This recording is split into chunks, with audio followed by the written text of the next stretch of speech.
Hi, my name is Matthew Bellisario. Thanks for coming back by the BellisarioSonic YouTube channel from the heart of the Deep South on the outskirts of Birmingham, Alabama, where we talk about music, records, do record reviews, interviews, and much more. A lot of the jazz reviews you're going to see on this channel where I do needle drops, you're probably not going to see on other channels. So I appreciate you guys subscribing. I'm really here to try to promote great music, especially when it comes to working artists. So a couple of great reviews I just have done recently sitting behind me. The Anders Malta album, absolutely fantastic. The Almost Big Band record. If you missed that review, go check it out.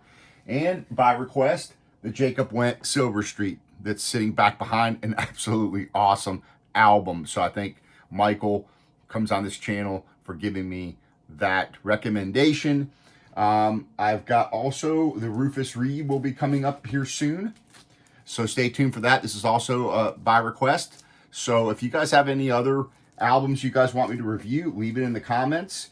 Today, however, we are going for a supergroup. This is their 17th album called One for All on the Smoke Sessions label. Now, as you guys know, I love supporting all these independent labels, smaller labels. Of course, Smoke Sessions has been around for a while. They started recording at the Smoke Jazz Club.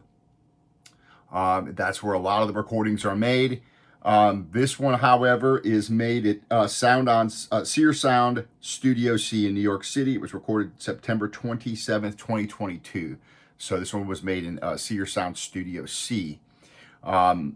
This is a pretty cool record. I've been listening to this in my car, and it smokes. You're going to love this. If you love hard bop, and that's one of the great things that Smoke Sessions does really well is they bring in a lot of very experienced veterans in the jazz scene in New York and elsewhere, but they were really put out some great hard bop, post bop kind of cool stuff, and they really kind of specialize in that type of music. But this is wonderful. And this is probably the third or fourth album that I've reviewed on the Smoke Sessions label. They've all been pretty nice pressings, pretty quiet. So we're going to open this one up, and I'm going to talk about each briefly, as much as I can, each of the musicians on here, because pretty much all these guys are legends. You've got Jim Rotondi on trumpet, who is sadly no longer with us. He died in July of this year, 2024. But he has been around for a long time and played for a lot of people.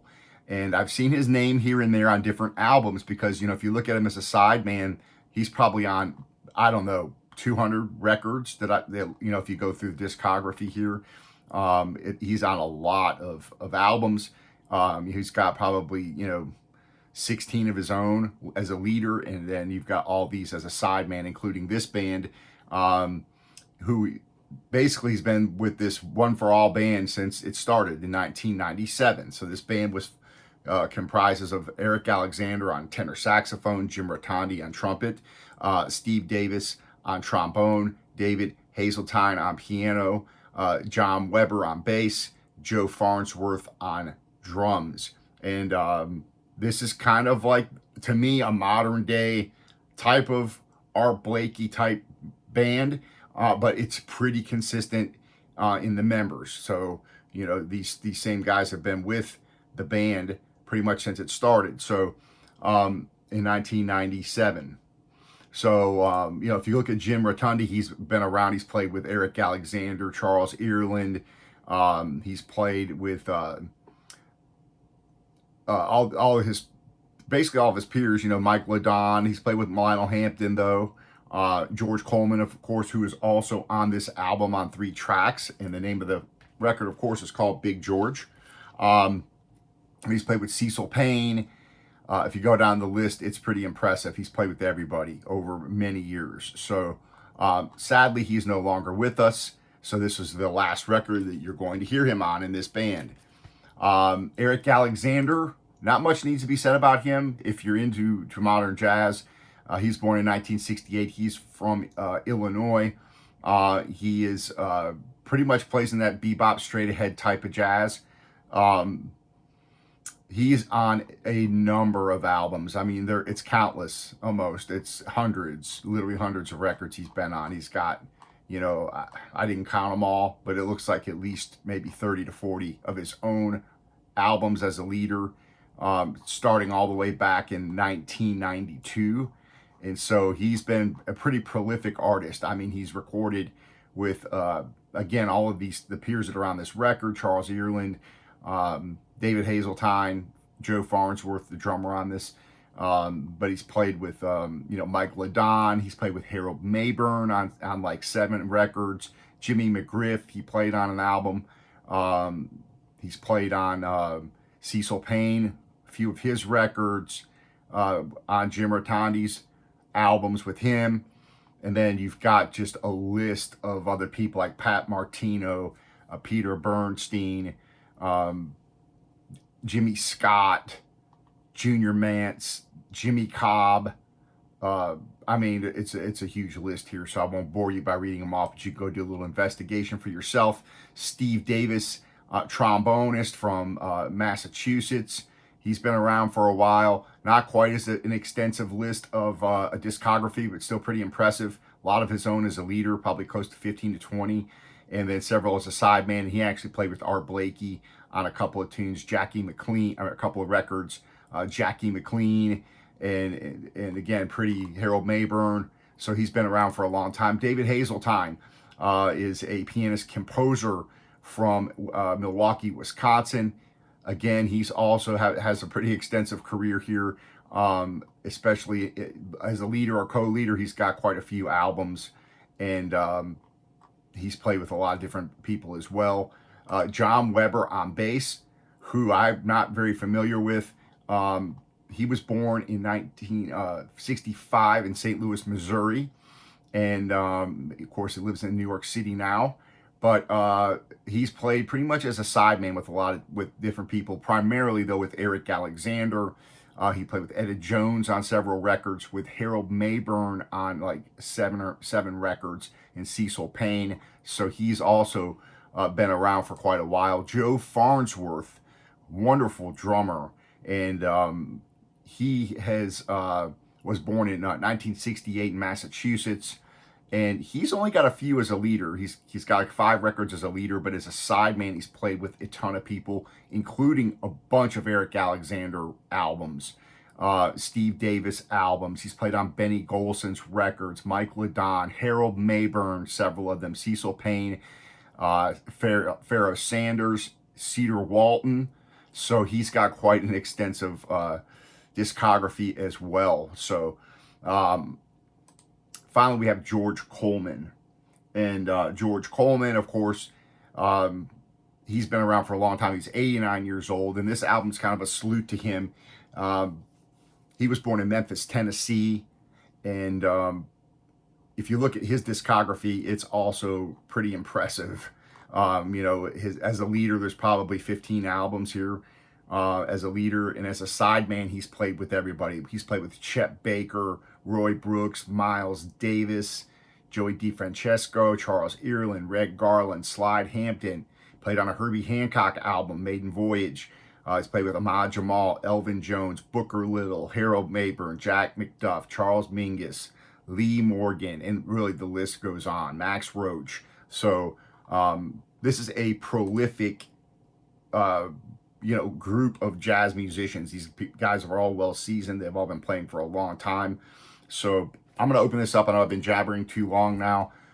Sometimes I kind of like to give more historical background that perhaps some like, but I thought in this case it was kind of needed because you've got so many different wonderful players on this, and they're all kind of legends. I mean, and that's why I say, people are always, oh, jazz is dead. Oh, jazz, we don't have the guys we used to have. And that's true in a sense.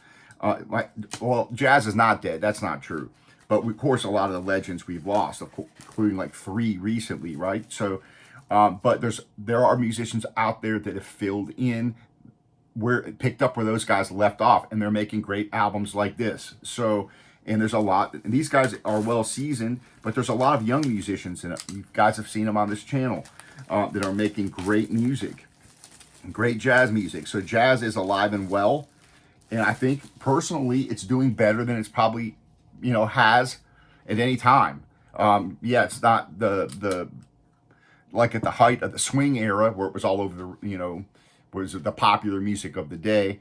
But it's definitely the caliber of musicianship, and the music is still here. So, all right, let me drop this on. I'll show you a little bit closer of the cover. These covers that they're putting out are just average covers. This one doesn't come in anti-static sleeve. It looks like it's coming just a regular paper sleeve. Where I think the other ones are in anti-static sleeves, but to go back and look at that. Anyway, there's your tunes. You got 6 tunes. I think the CD version has another song on it, if I'm not mistaken. I have to go look at that. But here you got 3 songs. Eric Alexander, Chainsaw, David Hazeltine in the lead, Steve Davis, Edgerly, that's your first side. Then the other side has songs that are also, one written by Jim Rotondi, another Hank Mobley tune, and George Coleman's featured on this side of the record. So I'm going to make sure I play a song, at least one song from both sides of the record, and you guys get to hear what this sounds like, because this is a smoking record. So I'm really digging this. I mean, this is another one to me that puts a smile on your face when you listen to it. We wipe this off with some distilled water. And after that, like that album sitting behind me, that Jacob Went record, man, that just really brought a smile to my face to listen to that record. And after I did the review, I listened to that album twice through after I did the review on that. So if you missed the review that I did, go check that out. Fantastic record, great playing, and that's the first thing that caught my attention. That's always the first thing, is how's the music hit me, and then the sound quality and all that kind of stuff comes in. You start looking at that. But I probably do a video on what makes a good album a good album. I think that would be kind of a cool topic to have a video on. Maybe I'll do a live stream on that, and you guys can come on and give your opinion. So I haven't done a live stream in a couple weeks. So I think that'd be a great topic, because there's more than, yes, the music obviously is primary importance, but how do we determine what's good music and what's not? And it's kind of subjective to all of us. And there's a lot of different factors involved as well. On when we listen to it and all that kind of stuff. So, all right, so got this cleaned off. This is your label, and we're going to drop it on. Again, I appreciate you guys hanging out, giving the thumbs up, leaving your comments, playing this on the Fluence with the Ortofon Blue, and into my Yamaha HS8 speakers through a Shitbonny preamp. And here we go. Wait and hear this on record. A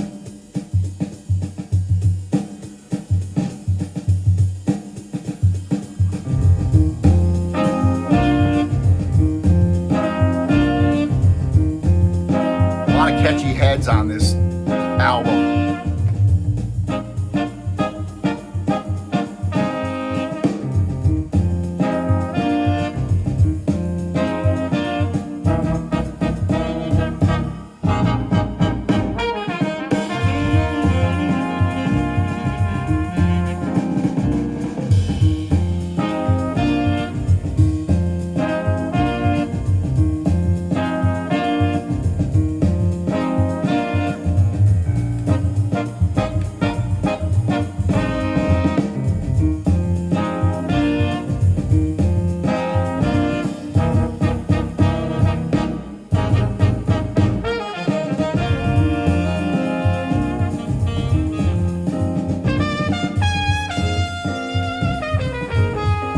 Jim Rotondi on trumpet. Awesome player, man. Sad he's gone.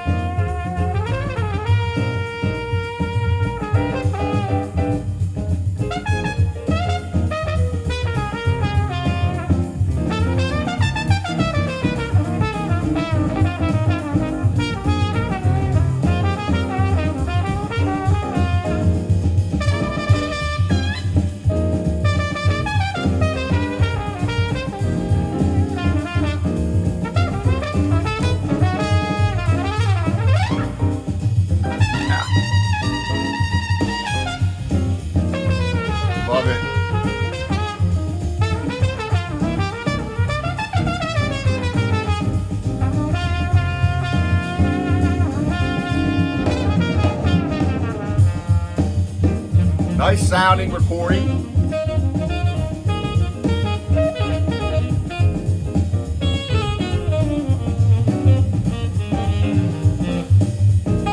Horns sound really nice and warm.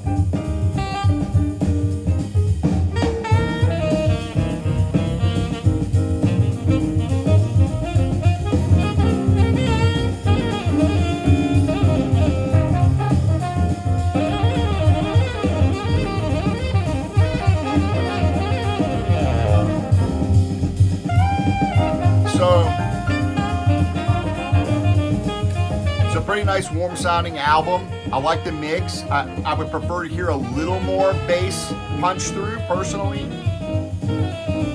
but you can hear it. It's just not quite as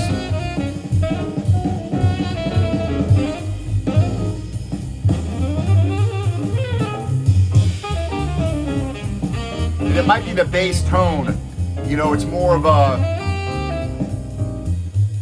bassy, lower end bass sound versus kind of that punchy sound that you hear on some of the other records of the bass.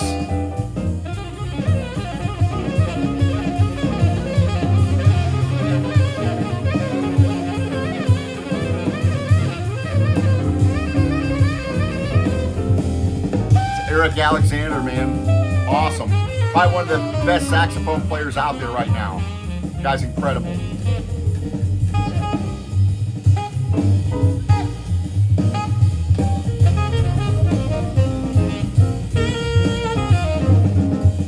Does have a nice warm sound to it though, with depth.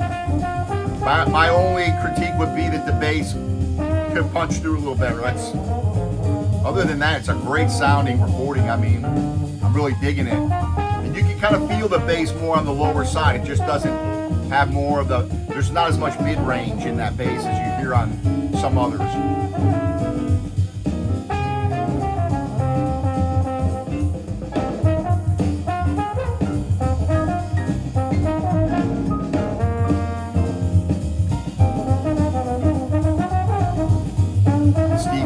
On the trombone.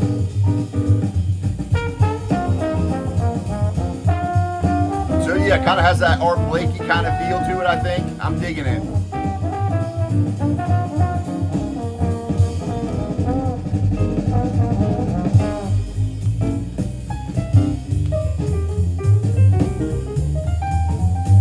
It's a flat pressing, pretty quiet, no major noise to speak of. I think I may have heard one little pop. They usually have pretty good pressing, so I don't know where they're pressing them at.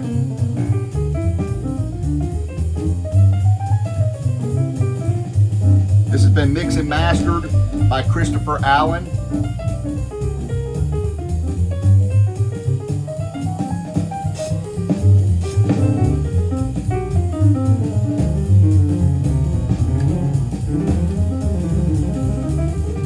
David Hazeltine on piano.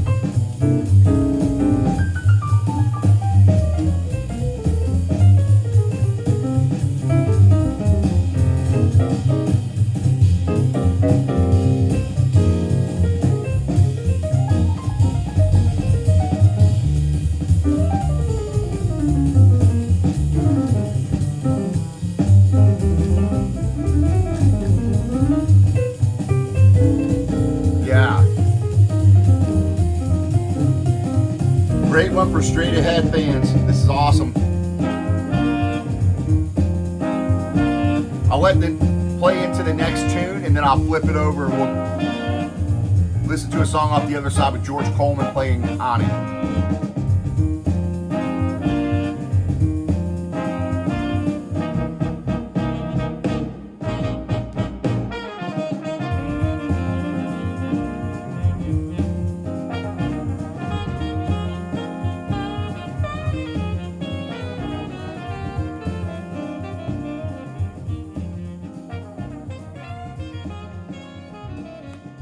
Next one's called In the Lead by David Hazeltine. These tunes, you know, range from 5.5 minutes up to over 8 minutes, 8.5 minutes. So there's a lot of, you know, again, on these kind of records, everybody gets a chance to play solo, and it's pretty cool, pretty fun to listen to.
Swinging record, yeah, this is awesome. All right, I'm going to bring it down and flip it over. Hate to turn it down, but I try to keep these videos under 30 minutes if I can, unless it's a multi-record set, they go longer, but I just love playing these for you guys. Flat records, been quiet. Like I said, I think I have maybe one little pop. Let's see how this side sounds. And we'll close out on this tune. It has George Coleman on the sax featured here.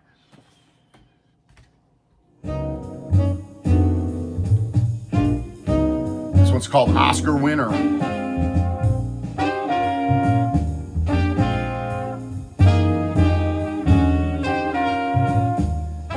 Again, this is their 17th album, One for All. Sadly, you know, with Jim dying this year, they're going to continue. They're going to have to find another trumpet player.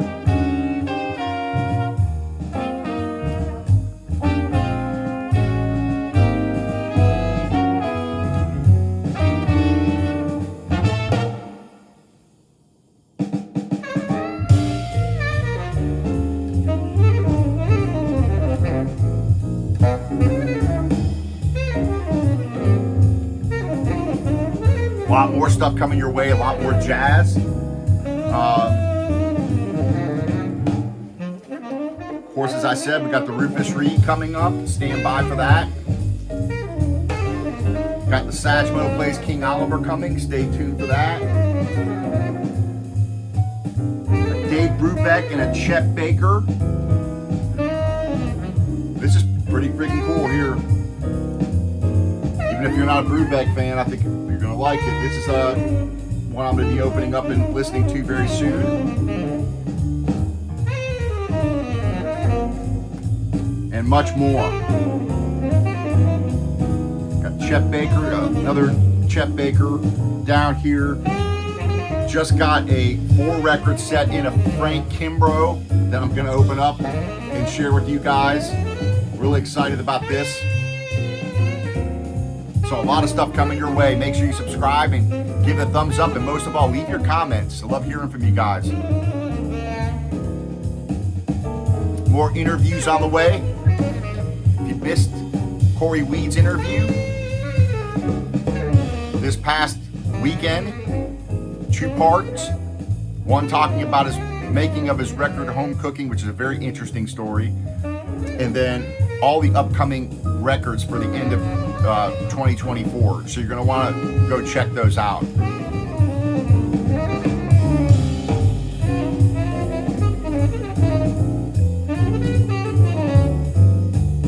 Yeah, nice sounding album. It's definitely a keeper.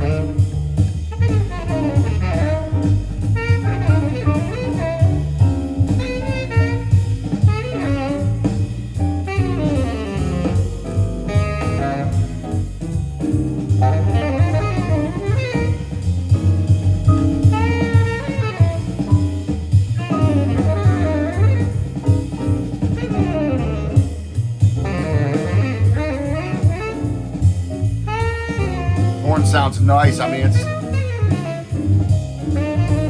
nice and warm.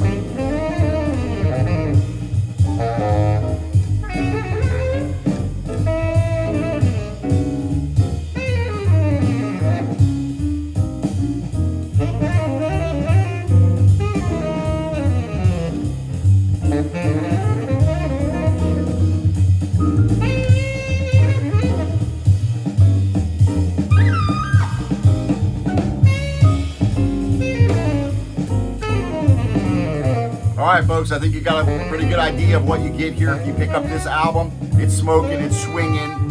It's like bringing back Art Blakey. Fantastic. We'll see you on the next video, and happy listening to everybody out there. Take care.